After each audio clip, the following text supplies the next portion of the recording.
এক সময় গ্রাম বাংলার প্রতিটি এলাকায় গাছে গাছে ঝুলে থাকতো বাবুই পাখির বাসা।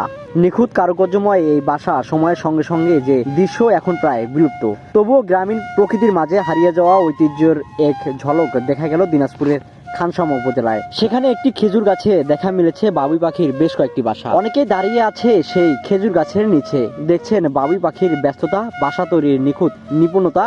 কেউ কেউ বলছেন এই দৃশ্য বহুদিন পর দেখলাম। ছোটবেলায় এমনই অনেক বাসা চোখে পড়তো, এখন তেমন দেখা যায় না। পরিবেশের ভারসাম্য নষ্ট হওয়া, উঁচু গাছ কমে যাওয়া এবং নির্বিচারে গাছ কাটার কারণে বাবুই পাখির বাসা বাঁধার উপযোগী জায়গা পাচ্ছে না, ফলে ধীরে ধীরে হারিয়ে যাচ্ছে এদের অস্তিত্ব। তবে উপজেলার হোসেনপুর এলাকায় খেজুর গাছের বাবুই পাখির এই উপস্থিতি কিছুটা হলেও আশার আলো দেখাচ্ছে। যদিও সঠিক পরিবেশ রক্ষা করা যায়, তাহলে হয়তো আবারও ফিরে আসবে বাবুই পাখির বাসা, গড়বে নতুন করে গ্রামীণ রূপকথার বাসা।